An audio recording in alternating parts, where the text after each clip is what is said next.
Marc Vera, bonjour, vous êtes le chef le plus noté de France. Qu'est-ce qui vous amène à Cholet?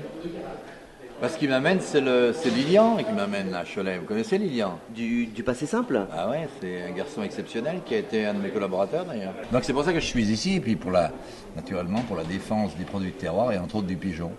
Et vous savez qu'on a besoin Moi j'ai rencontré plein de producteurs exceptionnels qui défendent leur terroir, qui parlent du produit avec le cœur comme personne. Alors justement, on vous entend souvent parler de bio, c'est un sujet qui vous tient à cœur, enfin c'est défense de... Le bio, si vous voulez, c'est incontournable le bio. Il faut bien... Le problème qu'on a dans le bio aujourd'hui, c'est que le bio est difficilement acceptable parce qu'il est trop cher. Il est trop cher parce qu'il a été... Il y a un tas de lobbyistes qui sont arrivés, dans les supermarchés on les trouve 20% plus cher. Moi je vous garantis, je vous emmène chercher des produits bio chez des producteurs chez moi, c'est moins cher que le produit lambda.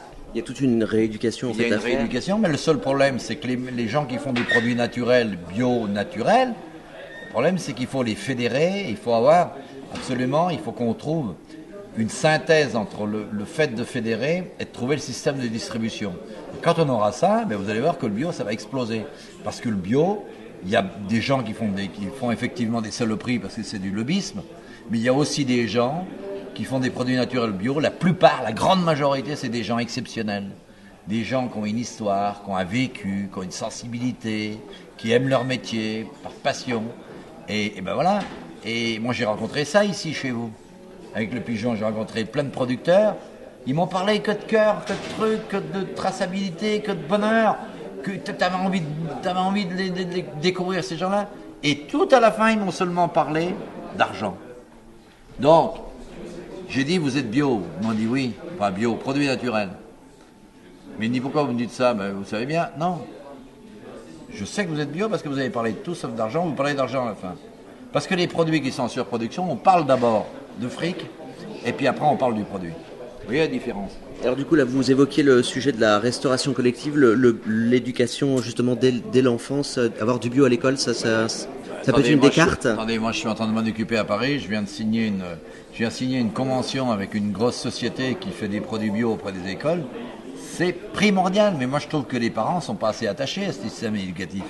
Je n'arrive pas à comprendre. Je n'arrive pas à comprendre comment on peut acquérir dans chaque foyer les derniers plasmas, petits, grands, etc., et qu'on ne puisse pas adhérer aux derniers critères de la cuisine et de l'alimentaire.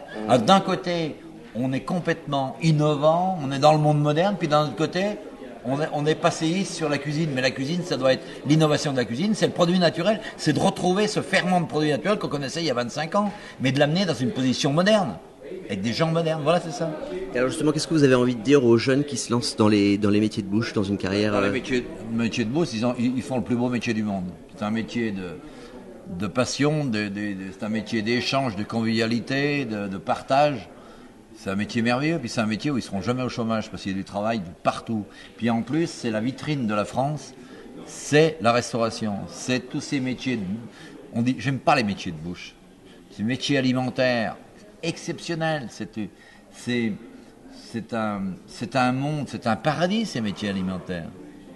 Et moi je rencontre de plus en plus de gens qui font des produits naturels et c'est ceux qui ont le plus de sourire. Parce qu'ils sont en paix avec eux-mêmes, ils sont en paix avec les jeunes. Parce que les produits naturels, c'est respecter la terre, c'est arrêter de mettre des merdes dans la terre, des pesticides, des insecticides pour nourrir les gens sur la planète. Mais qu'est-ce qu'on nous fait croire? On nous fait croire qu'il faut absolument faire ces produits-là pour nourrir la planète. Vous savez, moi j'ai des chercheurs avec qui je travaille, avec la botanique sauvage, on nourrit la planète. On nous raconte n'importe quoi. C'est les lobbyistes qui nous racontent ça, ils ont bien raison. Mais je peux vous dire, on n'est pas en droit de ne pas respecter l'être humain. Parce que quand on fait de la surproduction, on ne respecte plus l'être humain parce qu'on ne respecte plus la santé publique. Et alors, ça c'est grave. Globalement, vous restez optimiste, c'est quand même dans... Moi je suis d'un optimisme redoutable parce que... Les comportements vont changer. Simplement, les comportements vont changer et simplement... Il faut qu'on arrive à fédérer ces gens qui travaillent bien. Ils sont majoritaires en France. C'est des gens merveilleux. Eh bien, on va y arriver. Vous allez voir, je ne me fais aucun souci. Je suis d'un optimisme redoutable. Et je n'aime pas qu'on parle d'écologie ou de biologie en étant fataliste. J'ai horreur de ça. C'est pas la peine d'avoir des enfants et des petits-enfants. Eh bien, moi, je suis très heureux d'en avoir. C'est pour ça que je suis optimiste. Merci beaucoup, Marc Vera.